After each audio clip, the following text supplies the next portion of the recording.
اللہ پاک کی ہر تخلیق کردہ مخلوق میں کوئی نہ کوئی پوشیدہ راز ضرور ہوتا ہے۔ بلی کو پیدا کرنے کی اللہ تعالیٰ کی حکمت کچھ یوں ہے۔ جب حضرت نوح علیہ السلام کی قوم پر پانی کی صورت میں سیلاب کا عذاب آیا، اللہ تعالیٰ نے حضرت نوح علیہ السلام کو کشتی بنا کر اس میں سوار ہونے اور ہر جاندار اور پرندے کا ایک جوڑا کشتی میں محفوظ کرنے کو کہا۔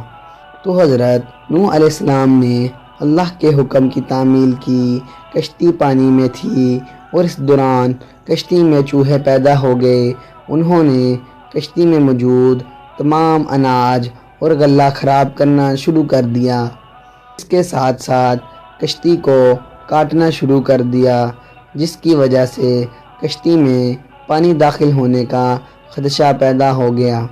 حضرت نوح علیہ السلام نے اللہ تعالیٰ سے دعا کی کہ اے پروردگار، مجھے ان چوہوں سے نجات دلاؤ۔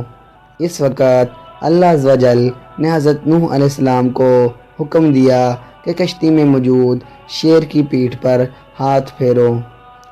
حضرت نوح علیہ السلام نے شیر کی پیٹھ پر ہاتھ پھیرا۔ شیر کو زوردار چھینک آئی اور اس کی ناک کے دونوں نتنوں سے بلیوں کا ایک جوڑا نر اور مادہ کشتی میں گر پڑے، جنہوں نے کشتی میں سارے چوہوں کا صفایا کر دیا۔